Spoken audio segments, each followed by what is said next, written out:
कर रही है बदमाश? सॉरी नानी माँ। मेरी एक्टिंग कर रही थी। नानी माँ, हाँ? मैं सोच रही हूँ कि आपका बुढ़ापा मैं ले लूँ और मेरा बचपना आपको दे दूँ।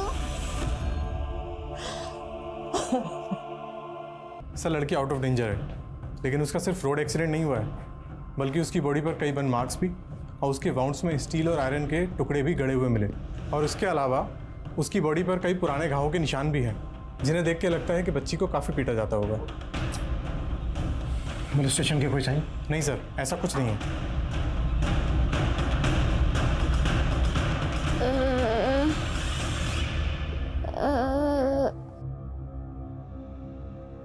हेलो बेटा। बेटा क्या नाम है आपका? बेटा आपके घर वाले कहाँ पर हैं? बेटा डरो मत, बिल्कुल मत डरो बेटा, बिल्कुल मत डरो। बेटा एक बात बताओ, ये चोटें कैसी लगी आपको?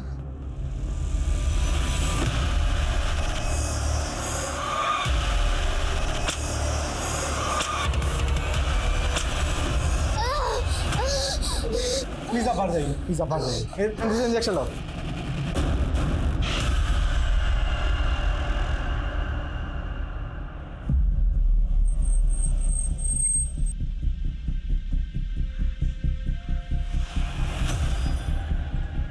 तेरी बच्ची भीख मांगा करती थी, हो सकता है कि इससे ज़बरदस्ती भीख मंगवाई जाती और ना मांगने पर इसे मारा पीटा जाता हो, इसीलिए इसके शरीर पे पुराने घाव के निशान हैं। सर मैं ऐसे गिरोह का पता करता हूँ जो बच्चों से भीख मंगवाने का काम करते हैं। लेकिन हमें यह भी पता करना होगा कि बच्ची के साथ अभी क्या हुआ है, जो उसकी बॉडी पर बर्न मार्क्स और उसके घावों में आयरन और स्टील के टुकड़े मिले हैं। सर अनन्या पुणे के भाखरवाड़ी में अकेली रहती थी। यहाँ आसपास उसकी फैमिली के बारे में कोई कुछ नहीं जानता। और सर ना ही किसी ने यहाँ पे राम बहादुर के स्केच को आइडेंटिफाई किया है। उसके घर की तलाशी लो, हो सकता है राम बहादुर से जुड़ा कोई डॉक्यूमेंट मिल जाए। और ये भी पता करो कि अनन्या पुणे से यहाँ मुंबई क्यों आई थी। सर पड़ोसियों से पता चला कि अनन्या nationsvoice.com के वेब पोर्टल पे एक प्रेस रिपोर्टर थी। अनन्या से जुड़ी हर एक बात पता करो। जी सर।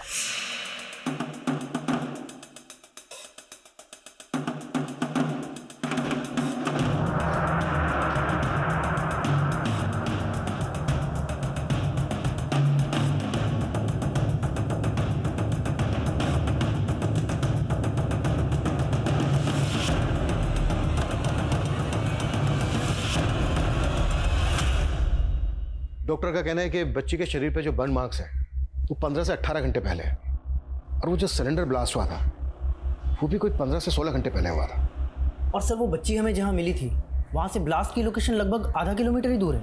और फोरेंसिक वालों का कहना है कि सिलेंडर ब्लास्ट में आयरन के छोटे छोटे टुकड़े फ्लाई करते हैं, और बच्ची के घावों में भी सिलेंडर जैसे ही आयरन के पार्ट्स मिले हैं।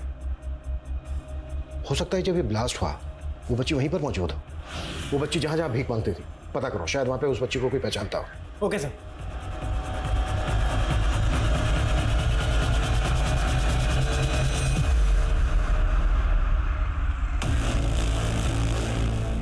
रुको रुको।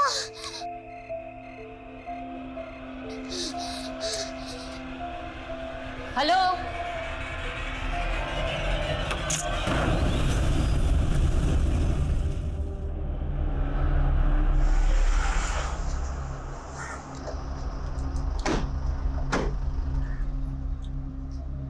मैम, अनन्या यहाँ काम जरूर करती थी, लेकिन कुछ महीनों पहले उसने जॉब छोड़ दी थी। हमें अनन्या की लाश मुंबई के एक घर से मिली थी। क्या? जी, अनन्या की डेथ हो गई है। और जिस आदमी ने उस घर को किराए पे लिया था वो ये है। क्या आप जानते हैं इसे? नहीं मैम। अनन्या की फैमिली में कौन कौन था? मैम एक्चुअली उसकी कोई फैमिली नहीं थी, अनाथ थी वो। अनाथ आश्रम में पली बड़ी थी, लेकिन जर्नलिज्म को लेकर काफ़ी एम्बिशियस थी और पैशनेट थी, और सोशल मीडिया पर भी उसकी अच्छी खासी फॉलोइंग थी। आज मेरी सोशल मीडिया चैनल के पूरे 1 मिलियन सब्सक्राइबर हो चुके हैं। काफ़ी दिलखुश लड़की थी मैम, हम सबको अपना परिवार मानती थी। अगर अनन्या आप लोगों को अपना परिवार मानती थी तो उसने यहाँ पे जॉब क्यों छोड़ दी? एक्चुअली मैम उसने अपना एक ब्लॉग शुरू किया था, रेज इनर वॉइस के नाम से। तो वो अपना पूरा टाइम उस ब्लॉग को देना चाहती थी, इसीलिए उसने जॉब छोड़ दी। माना अनन्या की कोई फैमिली नहीं थी, लेकिन उसका कोई दोस्त या बॉयफ्रेंड? अरे अनन्या, तुम घर नहीं गई अभी? अभी तक काम कर रही हो? सर मेरा घर बहुत बोरिंग है, वैसे भी घर जाके मुझे सो ही जाना है ना, तो सोचा थोड़ा और काम कर लेती हूँ। अच्छा, आप इस बच्ची को जानते हैं? नहीं मैम। सर अनन्या पुणे से मुंबई किस कारण से आई थी उसका तो कोई क्लू नहीं मिला, लेकिन सर अनन्या के घर से हमें कुछ पेपर्स मिले और उन पेपर्स पे मुंबई के कुछ एड्रेसेस लिखे थे। लेकिन सर जब मैंने उन एड्रेसेस को वेरीफाई किया तो पता चला कि ऐसे कोई एड्रेसेस एग्जिस्ट ही नहीं करते। लेकिन अनन्या मुंबई के फेक एड्रेस लिखकर अपने पास क्यों रखेगी? सर यही चक्कर समझ में नहीं आ रहा है। सर वो रेज इन अ वॉइस नाम से एक न्यूज़ ब्लॉग चला रही थी, हो सकता है वो मुंबई कुछ इन्वेस्टिगेट करने आई हो। अनन्या के सोशल मीडिया से उसके article, blogs, social media handle सब कुछ अच्छे से स्कैन करो। और हमारे लिए ये जानना भी बहुत ज़रूरी है कि वो बच्ची कौन है। उस बच्ची से बात करने के लिए चाइल्ड साइकोलॉजिस्ट की मदद लेते हैं, शायद उस बच्ची से कोई इंपॉर्टेंट इन्फॉर्मेशन मिल जाए। मैं कमी सर? सर दहशत पुलिस ने हमसे कांटेक्ट किया था। 2 दिन पहले उन्होंने उनके एरिया में एक लाश। पूना की रहने वाली अनन्या यहाँ मुंबई में राम बहादुर के घर में मारी जाती है सिलेंडर ब्लास्ट में। राम बहादुर के उसी घर में जो उसने 3-4 दिन पहले ही रेंट पे लिया था, वो भी बिना डॉक्यूमेंट के। और उसके बाद राम बहादुर भी मारा जाता है। ये खेल बहुत ही बड़ा है और इसका खिलाड़ी बहुत ही शातिर। दर्द हो रहा है बेटा? कोई बात नहीं, ठीक हो जाएगा। बेटा मैं तुमसे कुछ पूछूं, उसका जवाब दोगी मुझे? ये देखो, क्या तुम इन लोगों को जानती हो?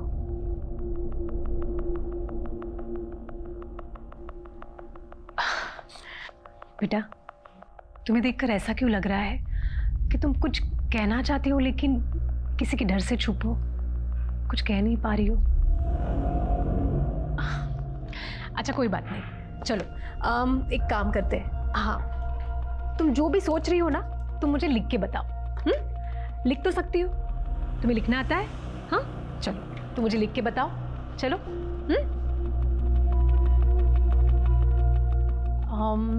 अच्छा चलो कोई बात नहीं, तुम मुझे अपना नाम लिख के बता सकती हो? तुम्हें अपना नाम तो पता ही होगा, वो तो तुम्हें मुझे लिख के बताना पड़ेगा। गुड गर्ल हो ना तुम? चलो चलो, कम ऑन, लो लो लो। ये लो लो लो। सॉरी सॉरी बेटा, लो।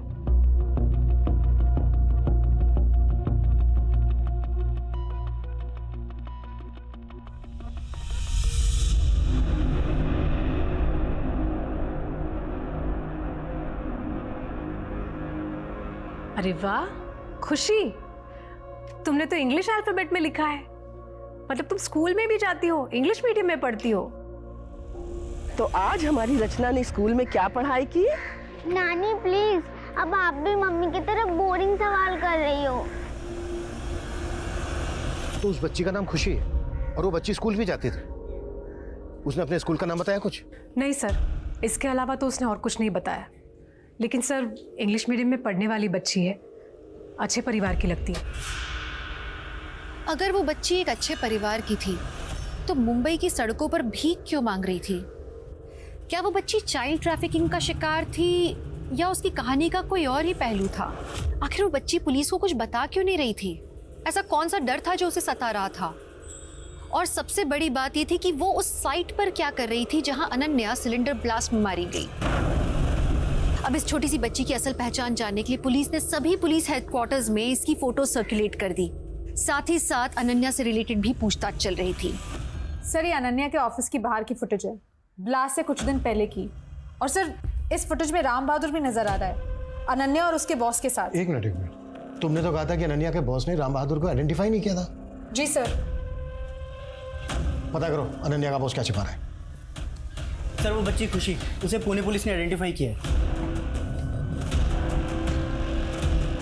सर वो बच्ची 8 महीने पहले अपनी माँ के साथ पुणे से लापता हुई थी। सर ये उसकी माँ है, कुसुम नाम है सर इसका। लेकिन इस केस में तो बच्ची का नाम रचना है, जबकि डॉक्टर प्रिया को उस बच्ची ने अपना नाम खुशी बताया था। Mummy mummy, happy birthday mummy. Thank you बच्चा। अब आप जल्दी से आंख बंद करो, मैं आपके लिए कुछ लाई हूँ। अच्छा। हाथ दो। अरे वाह रचना, थैंक यू बच्चा। वेलकम। आपको अच्छी लगी ना? और मुझे पहन के दिखाओ। एक काम करो, मैं ही आपको पहनाती हूँ। हाथ दो। कभी कभी तो लगता है कि मैं नहीं, तू ही मेरी माँ है।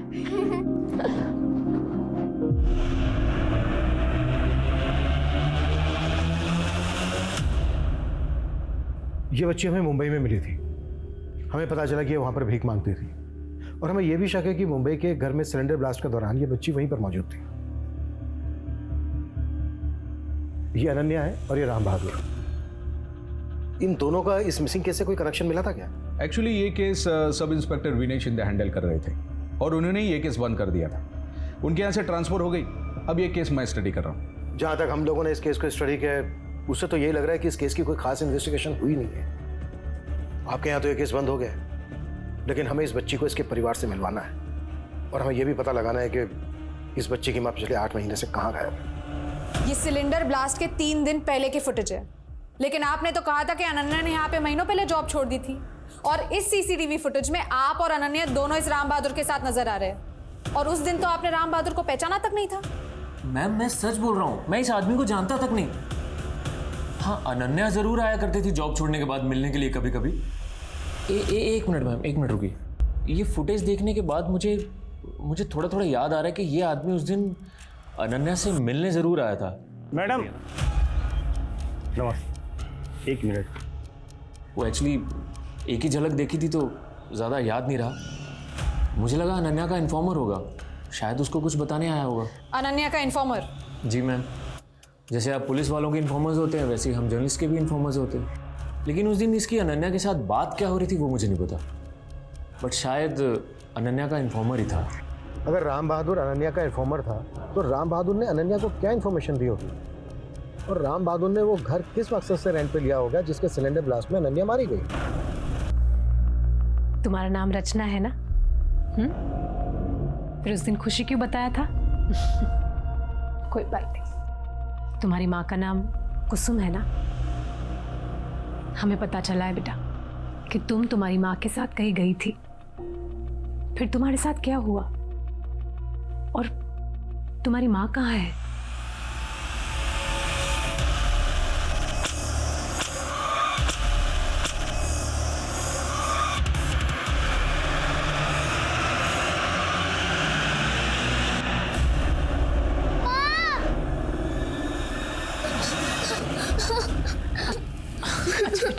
नहीं नहीं, कुछ नहीं होगा, कुछ नहीं होगा। शांत हो जा, मैं हूँ तुम्हारे पास बेटा। कुछ नहीं होगा तुम्हें, कुछ नहीं होगा। शांत हो जा बेटा। हाँ सर, कुसुम और उसकी बेटी यहीं रहते थे, मेरे किराएदार थे। कुसुम और उसकी बेटी रचना 8 महीने पहले अचानक से गायब हो गए। कुसुम ने कभी मकान खाली करने के बारे में कुछ कहा था आपसे? नहीं सर, ऐसे तो कुछ नहीं कहा था, लेकिन उनका सारा सामान वामान यहीं पड़ा था। मुझे तो लगता है उनके साथ ज़रूर कुछ गलत हुआ है। अच्छा, कुसुम का पति मनोहर वो उस वक्त कहाँ था? सर वो तो नाम का पति है, वो मनोहर अपनी बीवी और बेटी के साथ रहता तक नहीं था। 1 नंबर का बेवड़ा है सर, सच कहता हूँ। इस मनोहर को अपनी बीवी और बेटी की खुशी बर्दाश्त नहीं होती थी। ओह, तेरे आशिक ने तेरे लिए ये चूड़ियां भिजवाई हैं। देखिए आप फिर से उल्टी सीधी बातें कर रहे हैं। मैं उल्टा बोल रहा हूँ, और तू जो उल्टा कर रही है वो मेरे पीछे उसके साथ में गुलछर्रे उड़ा रही है तू। हम साथ में? नहीं पापा, नहीं, मत मारो। क्या कुसुम का वाकई में किसी के साथ चक्कर था जो उसका पति मनोहर शक करता था उस पर? सर पहले तो सबको लगता था कि कुसुम का पति उस पर गलत शक करता है, लेकिन जब कुसुम अपनी बेटी के साथ यहाँ से चली गई तब लोग ये कहने लगे कि कुसुम शायद किसी आदमी के साथ भाग गई होगी। मनोहर के अलावा किसी गैर मर्द का आना जाना था क्या कुसुम के घर पे? सर इतना तो ध्यान नहीं दिया, लेकिन हाँ, जिस दौरान ये सब हुआ उस दौरान मैंने देखा कि एक साधु कुसुम के घर पे आता जाता था।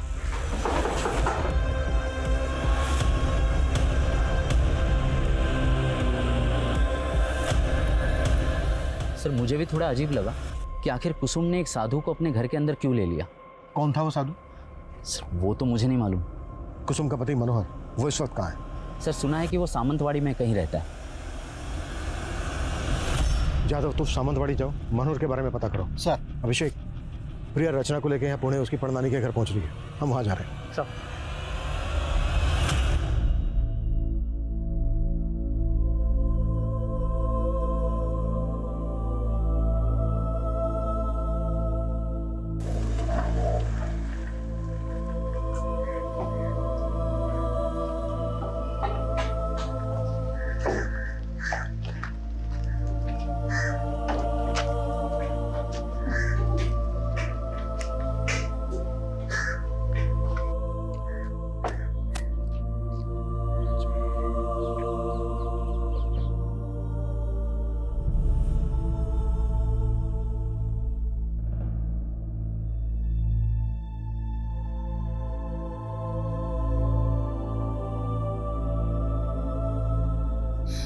तू मेरा बच्चा आ गई मिल गई। हाय राम ये क्या हुआ बेटा? मेरा बच्चा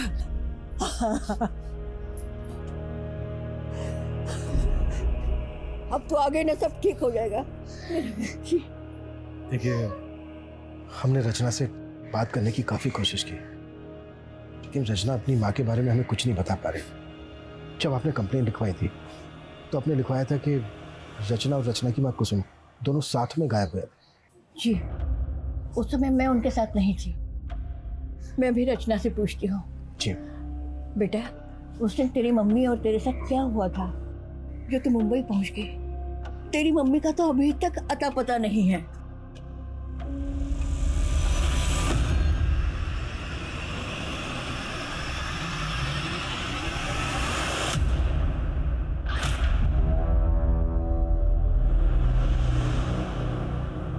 शांति जी, हमें पता चला कि रचना के घर किसी साधु का आना जाना था। आप जानती हैं किसी साधु? साधु? नहीं साहब जी, बिल्कुल नहीं। हमें यह भी पता चला है कि कुसुम का पति मनोहर कुसुम पे शक करता था कि उसका किसी के साथ अफेयर है। आपको एक नंबर का झूठा है वो। ये तो कुसुम की किस्मत खराब थी कि मनोहर के प्यार के चक्कर में पड़कर उसके साथ उसने भागकर शादी कर ली। इसीलिए मेरे दामाद यानी कुसुम के पिता ने उसके साथ सारे संबंध तोड़ दिए। फिर कुछ महीनों के बाद कुसुम के पिता का देहांत हो गया। बाद में हमें पता लगा कि मनोहर कुसुम की बेटी हुई है रचना। उसके प्यार ने हमारी सारी दूरियां खत्म कर दी थी। प्रिया जी,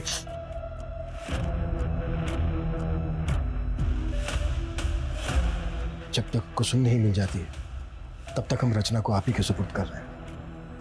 मैं रचना को कैसे संभाल सकती हूँ? मेरी उम्र हो गई है। मेरे पति की पेंशन से बड़ी मुश्किल से मेरा गुजारा होता है। मैं कैसे रख सकती हूँ? आप एक काम कीजिए, उसे निर्मला के घर छोड़ दीजिए। कौन निर्मला? कुसुम की माँ, यानी मेरी बेटी रचना की नानी।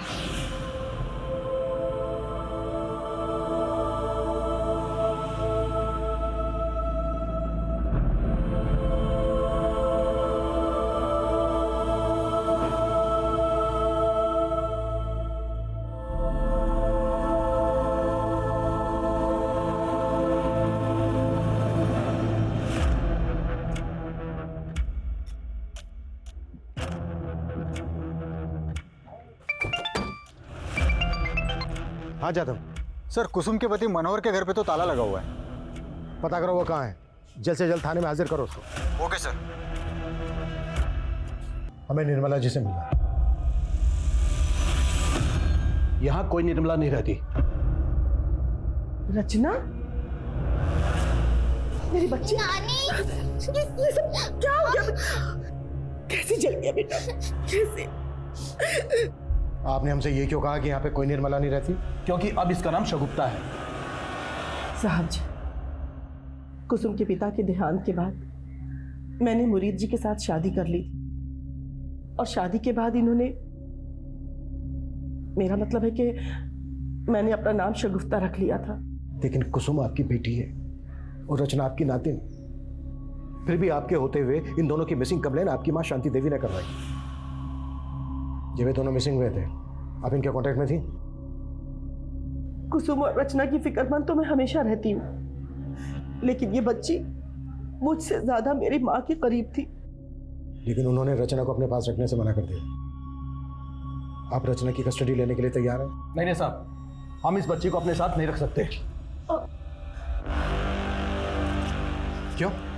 ये नानी है रचना की। देखिए साहब, मैं मानता हूं कि मेरी बीवी का इस बच्ची के साथ रिश्ता जरूर है, लेकिन अगर हम इस बच्ची को अपने साथ रखेंगे तो इसकी माँ कुसुम को ये बिल्कुल पसंद नहीं आएगा। इसलिए साहब, आप रहने दीजिए। एक काम कीजिए ना साहब, आप इस बच्चे को इसके बाद मनोहर के पास छोड़ दीजिए ना। चलिए।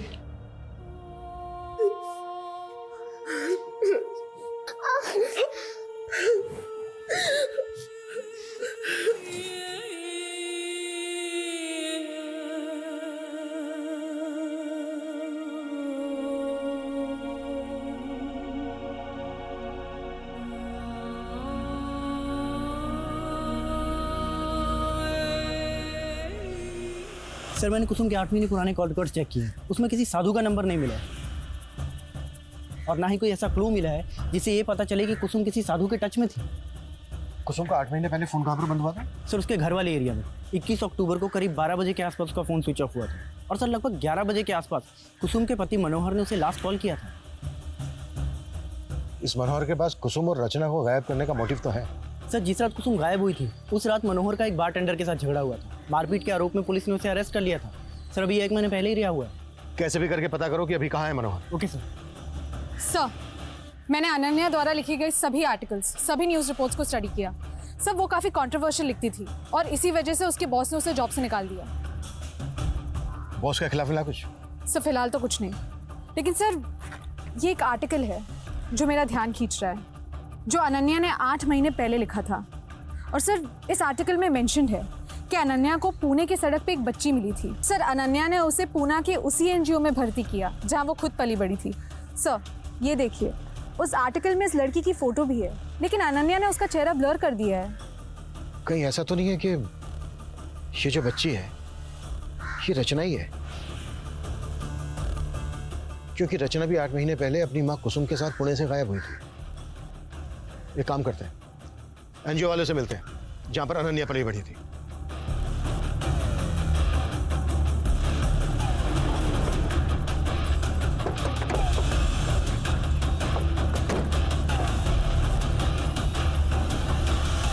हाँ सर, अनन्या हमारे यहाँ ही पली बड़ी है।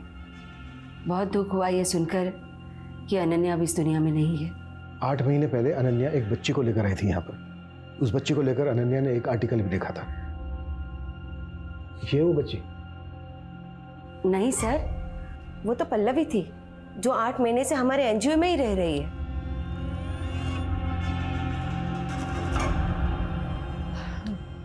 बेटा क्या आपका नाम पल्लवी है? बहुत ही प्यारा नाम है। अच्छा मुझे ये बताओ, क्या तुम अनन्या दीदी को जानती हो? हाँ, वो ही मुझे यहाँ लेके आई थी। ठीक है, अभी तुम जा सकती हो।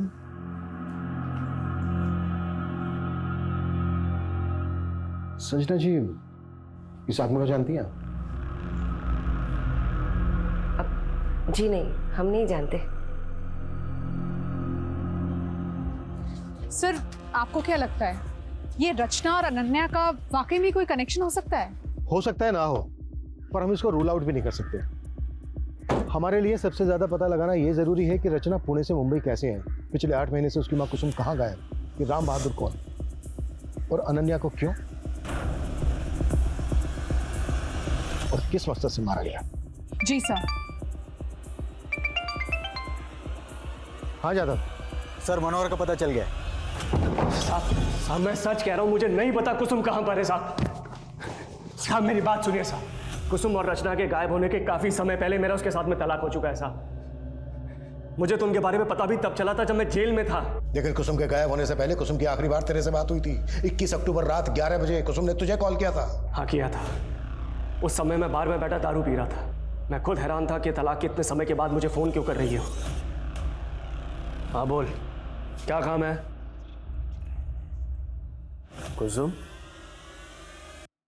क्या हुआ? उससे बात करने के बाद में मुझे कुछ ठीक नहीं लगा। मुझे लगा उससे जाके मिलना चाहिए, लेकिन जैसे ही मैं वहां से बाहर निकला नशे की हालत में बारटेंडर से टकरा गया साहब। उसे नोक झोंक हो गई। मैंने 2-3 टेक दी उसको, उसकी नाक से खून बहा। उसने पुलिस को फोन करके मुझे अंदर करवा दिया। ये भी तो हो सकता है कि कुसुम के घर तूने किसी को भेजा हो ये सब कांड करने के लिए, और उसने कुसुम के फोन से तुझे अपडेट किया कि काम हो गया है, और उसके बाद जानबूझ के तूने बारटेंडर से झगड़ा किया। तू जेल गया, तू जेल में जाकर बैठ गया ताकि तेरा ये जुर्म सामने ना आए। यही हुआ ना? सर ऐसा कुछ नहीं हुआ है, मेरा यकीन कीजिए आप।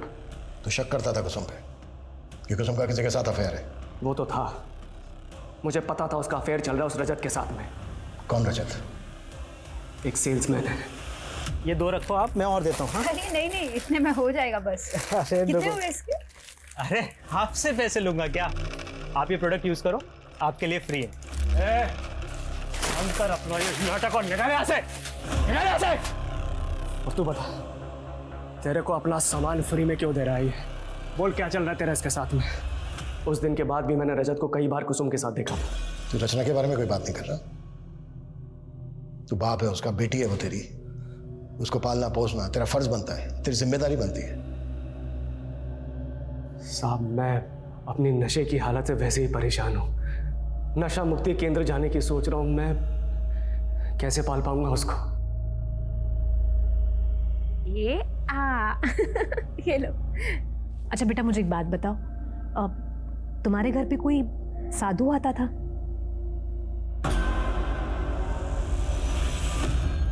आठ महीने पहले तुम पुणे से मुंबई कैसे आई? तुम्हारी मम्मी तुम्हारे साथ थी जब तुम यहाँ पर आई थी?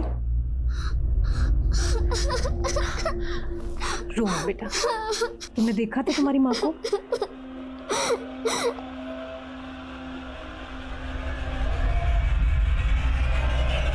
बाहर जाके बैठा हुआ था, बस वहीं पहली बार मुलाकात हुई थी उनसे। सॉरी, वो काफ़ी देर हो गई थी और भूख लग रही थी तो मैं यहीं खाने लगा। अरे कोई बात नहीं, आप आराम से बैठ के खाइए। Thank you. ये लीजिए। अरे इसकी क्या ज़रूरत थी? अरे इसमें क्या है? बातों बातों में सर पता चला कि कुसुम का आर्टिफिशियल ज्वेलरी का काम है। बस उसके बाद मैं उसकी ज्वेलरी भी घर घर जाके बेचने लगा था। सर, हमारे बीच ऐसा कुछ भी नहीं था जैसा आप सोच रहे हैं। हम सिर्फ काम की वजह से एक दूसरे से मिला करते थे। सर, मैं तो खुद हैरान हूं कि वो और उनकी बेटी अचानक से कहां चली गई। सर, मैंने रचना से दोबारा बात की है और इस बार उसने बताया कि उसकी मम्मी का मर्डर हो चुका है। What? किसने किया था मर्डर? बेटा, तुम्हारी माँ को जिसने मारा, क्या वो इनमें से कोई था? देखो, ये देखो, तुम पहचान सकती हो इन्हें? बेटा, आपकी माँ को कहाँ मारा गया था? उस वक्त आप और आपकी माँ कहाँ थे? बेटा डरो मत, अंकल से डरने की जरूरत नहीं। वो तो सिर्फ जानना चाहते हैं कि तुम्हारी माँ को किसने मारा। तुम जानती हो तुम्हारी माँ को किसने मारा?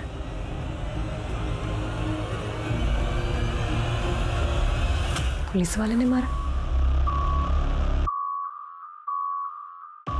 बेटा, क्या वो पुलिस वाला था?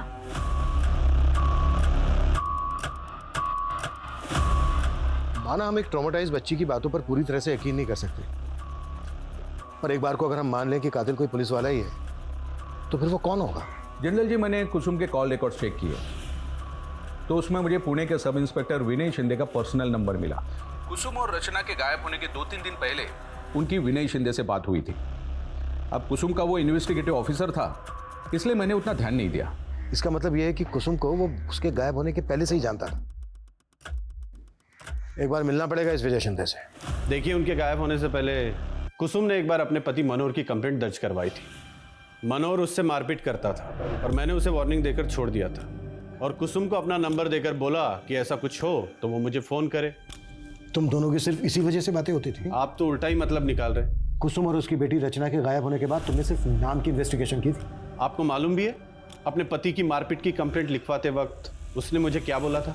साहब, मुझे अब मनोहर से कोई रिश्ता नहीं रखना। एक बार मेरा उससे डिवोर्स हो जाए फिर मैं अपनी बेटी के साथ कहीं दूर चली जाऊंगी। तो सिर्फ तुमने इस वजह से ये मान लिया कि कुसुम अपनी बेटी रचना को लेकर अपनी मर्जी से कहीं चली गई? इन्वेस्टिगेशन भी की थी, लेकिन जो आपको फाइल में नहीं मिला वो आज मेरी पर्सनल डायरी में, लेकिन मेरा ट्रांसफर हो गया था। तो अब हमें गुमराह करने के लिए अपनी पर्सनल डायरी भी दिखाओगे? आप तो हाथ धो के पीछे पड़ गए। कोई एविडेंस है आपके पास कि ये सब मैंने किया है? सब इंस्पेक्टर विजय शिंदे इस केस का प्राइम सस्पेक्ट था, लेकिन हैरान करने वाली बात यही थी कि एक केस का इन्वेस्टिगेटिंग ऑफिसर क्या सच में खुद उस केस का क्रिमिनल होगा? पता नहीं पुलिस सही दिशा में काम कर रही थी या नहीं। मनोहर और रजत भी इस केस में सस्पेक्ट थे, पुलिस उन्हें सही तरह से इन्वेस्टिगेट कर रही थी या नहीं? और फिर वो साधु कौन था जिसे अभी तक पुलिस ढूंढ नहीं पाई थी? वहीं अनन्या और राम बहादुर केस भी रुका पड़ा था। सर, रजत की एक सोशल मीडिया प्रोफाइल है जिनमें मुझे ये वीडियोस मिले हैं और इन वीडियो में रजत अलग अलग गेटअप में है, कभी डॉक्टर कभी लॉयर, और एक वीडियो में तो वो साधु भी बना था। ये देखिए। और सर, जब मैं रजत की सोशल मीडिया प्रोफाइल चेक कर रही थी तो मुझे कुसुम की सोशल मीडिया प्रोफाइल के बारे में भी पता चला। सर, कुसुम रजत के सारे वीडियोस लाइक करती थी और कुछ वीडियोस में तो कमेंट भी करती थी। जाधव,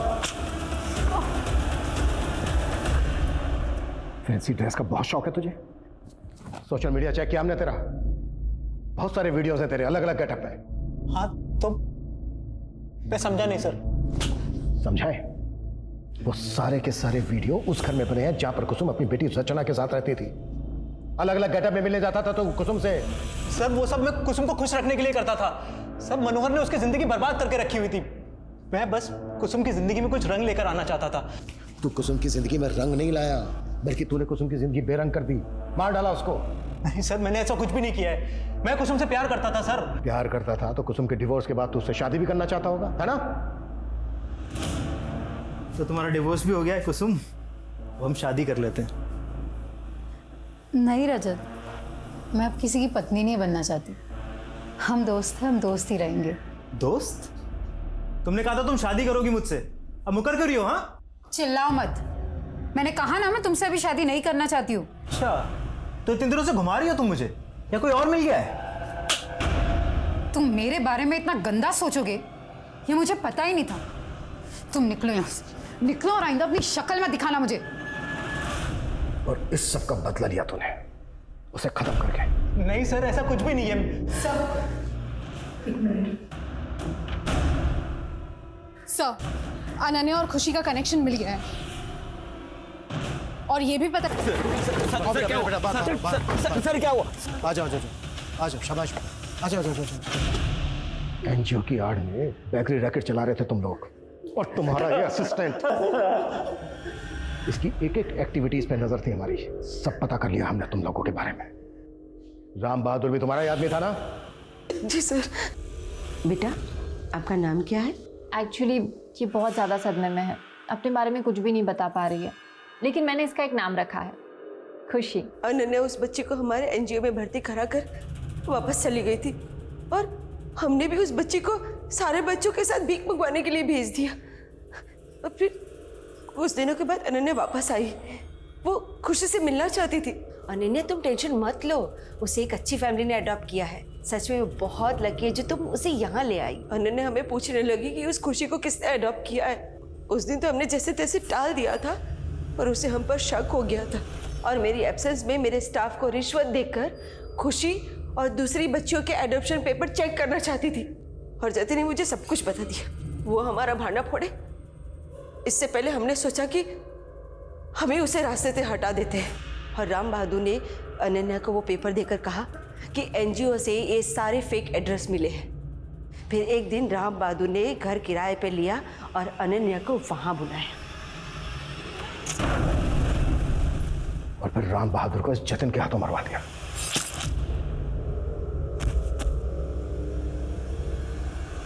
मैं कम इन सर? कम इन। सर, विनय शिंदे ने अपनी डायरी के साथ हमें कुछ पेन ड्राइव्स दिए थे, और उन पेन ड्राइव्स में कई सारी सीसीटीवी फुटेजेस की क्लिप्स है 8 महीने पहले की, जो कुसुम के घर के आसपास की है। सर, ये ऑटो अक्सर कुसुम के घर के आसपास दिखाई देता था। विनय शिंदे ये फुटेज और पर्सनल डायरी देकर आखिर साबित क्या करना चाहता है? सर, पहले हमने उसकी बात पे भरोसा नहीं किया, लेकिन सर ट्रांसफर के पहले उसने वाकई कुछ ऐसे क्लूज इकट्ठा किए थे जो केस फाइल में मेंशन नहीं थे। तो तुम कहना चाहती हो जिसका ये ऑटो है उसका इस केस के साथ कनेक्शन हो सकता है? किसका होगा ये ऑटो?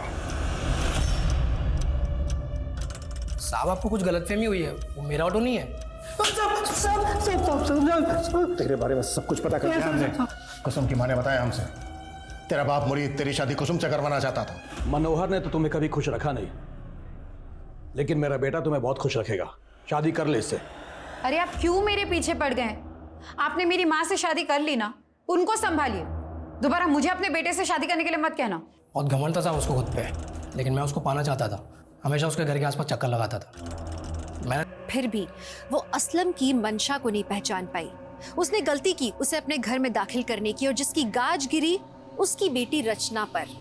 आज रचना के बाप उसके रिश्तेदार इस दुनिया में हैं, लेकिन फिर भी वो अनाथों की जिंदगी बिता रही है। हमने एक काबिल रिपोर्टर अनन्या को भी खो दिया। मैं बस ये आशा करती हूँ कि रचना अनन्या से प्रेरित होकर अपने पाँव पे खड़ी हो, पूरी दुनिया के लिए मिसाल बने। साथ ही मैं आपसे ये आशा करती हूँ कि अगर आप चाइल्ड ट्रैफिकिंग की तरह का कोई मामला देखते हैं जो आपकी आंखों को खटकता है, तो आप तुरंत एक्शन लें, आप पुलिस को इन्फॉर्म करें। तो एक सुरक्षित समाज की आशा के साथ मैं दिव्यांका त्रिपाठी दहिया आपसे विदा लेती हूँ। फिर मिलूंगी एक नए एपिसोड के साथ। तब तक देखते रहिए क्राइम पेट्रोल, सतर्क, विमेन अगेंस्ट क्राइम। एक औरत पर वार, अब हर औरत का भार।